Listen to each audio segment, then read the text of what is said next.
তাহলে এখানে আমরা ইঞ্চিগুলা দেখাচ্ছি। ইঞ্চির পরিচয়, এটা হচ্ছে 1 ইঞ্চি। তারপরে হচ্ছে এই যে লম্বা টানটা, এটা হচ্ছে 1.5 ইঞ্চি। লম্বা টানের ভেতরে যে 3টা দাগ দেখা যাচ্ছে, এগুলাকে সুতা বলে। 1 সুতা, 2 সুতা, 3 সুতা।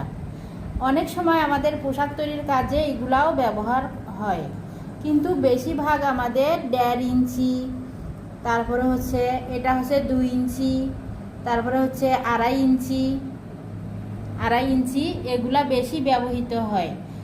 তারপরে হচ্ছে 3 ইঞ্চি, 3.5 ইঞ্চি, এটা হচ্ছে হাফের চিহ্ন।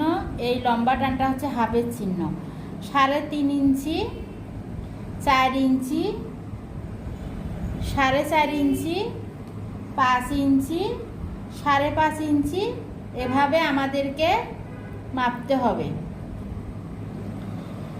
এবার হচ্ছে 2.5 ইঞ্চি, 3.5 ইঞ্চি, 4.5 ইঞ্চি, 5 ইঞ্চি, এরকম করে এগুলা মাপতে হবে, পোশাক তৈরির কাজে মাপতে হবে। এরপরে হচ্ছে গিরা, 2 ইঞ্চি 1 গিরা, 2 ইঞ্চি 1 গিরা। তাহলে 2 ইঞ্চি 1 গিরা, এভাবে 2 ইঞ্চি করে করে আপনাদেরকে মাপতে হবে কয় গিরা হলো।